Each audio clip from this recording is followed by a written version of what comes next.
So hey guys, welcome back to my channel, and now I will summary the chapter 8 entitled Subnetting IP Networks, Network Segmentation.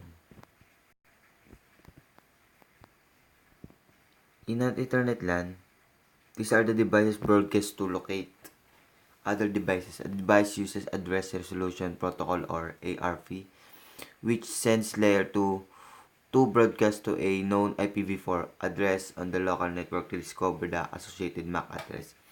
Services, a host typically acquires its IPv4 address configuration using the Dynamic Host Configuration Protocol, or DHCP, which sends a broadcast. Routers do not propagate the broadcast. When a router receives a broadcast, it does not forward it out other interfaces. For instance, where R1 receives a broadcast on its gigabit Ethernet 0/0 interface, it does not out other interface.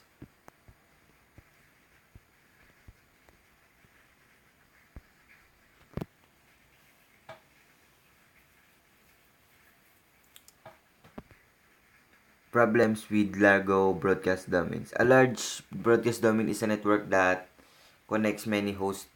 A problem with a large broadcast domain is that these hosts can generate excessive broadcast.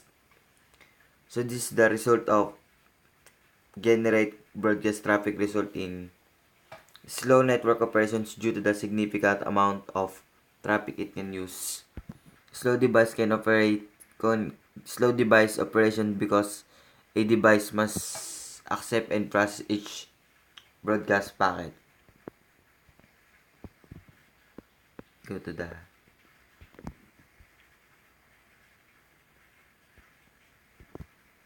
network address.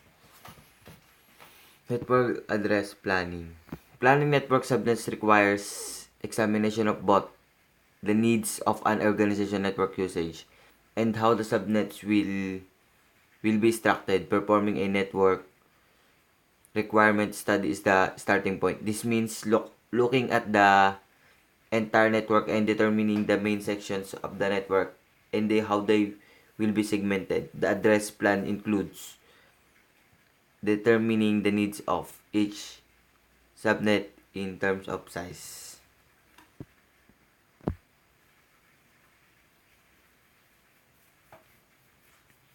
The three primary considerations for planning address allocation are displayed in the figure. Prevent duplication of addresses. Monitor security and performance. Provide and control access. Preventing the duplication of address refers to the fact that each host in an internet network must have a unique address. Providing and controlling access refers to the fact that some hosts, such as servers, provide resources to internal hosts as well as to external hosts. Monitoring security and performance of hosts means network traffic is examined for source IP addresses that are generating or receiving excessive packets.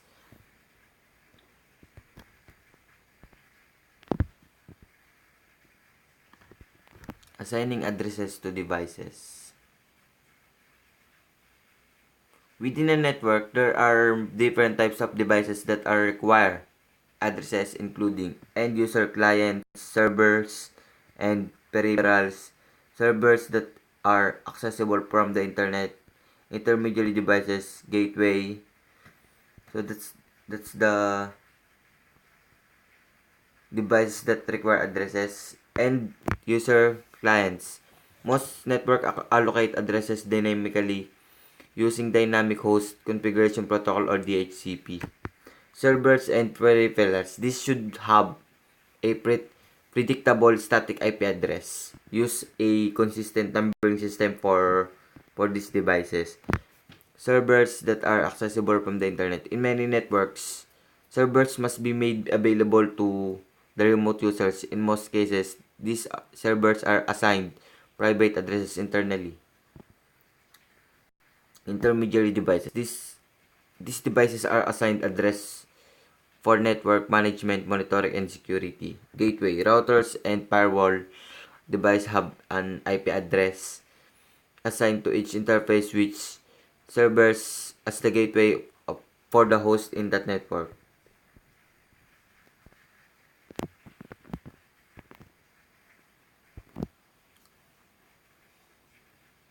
The IPv6 Global Unicast Address. IPv6 subnetting requires a different approach than IPv4 subnetting. The same reasons for subnetting IPv4 address space in order to manage network traffic also apply to IPv6. IPv4 subnetting is not only about limiting broadcast domains but is also about managing address scarcity. Recall that there are two types of assignable IPv6 addresses. An IPv6 link local address is never subnetted because it exists only on the local link.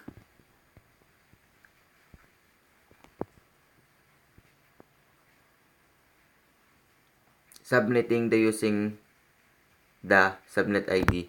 The 16-bit subnet ID section of the IPv6 global unicast address can be used by an organization to create internal subnets.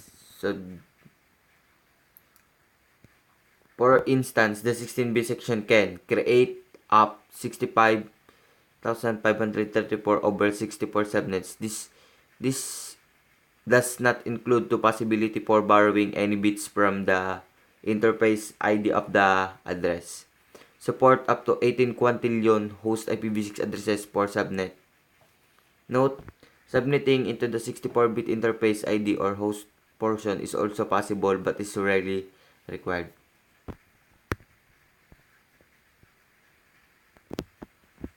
So this is the whole summary of this chapter 8.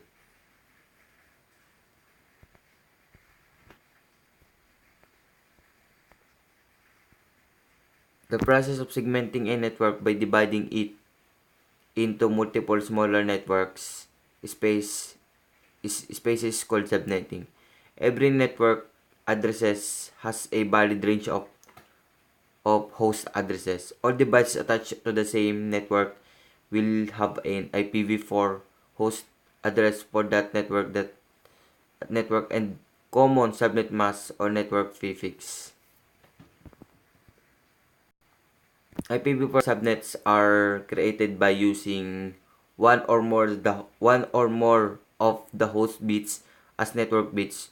Two very important factors that will lead to the determination of the IP address block determining of the IP address block with the subnet mask are the number of subnets required and the maximum number of hosts needed per subnet.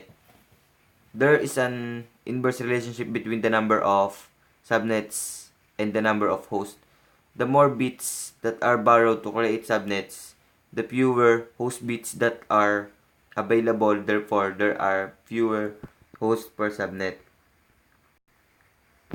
The formula is 2n when the n is the number of host bits remaining. Is used to calculate how many addresses will be available on each subnet.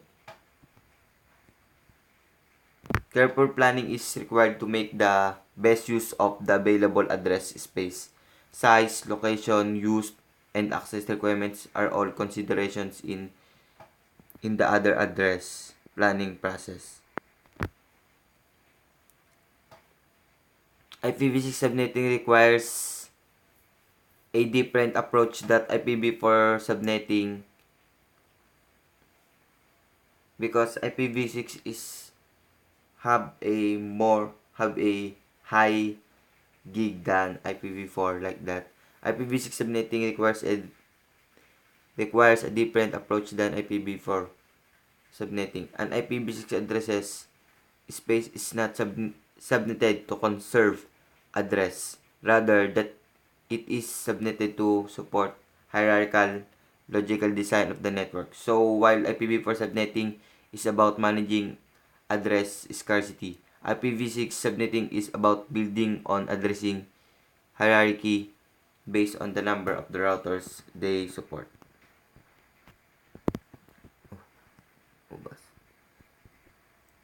After it is implemented, an IP network needs to be tested to verify its connectivity and operationally performance. So that's all for this chapter. Thank you for watching. Boosh.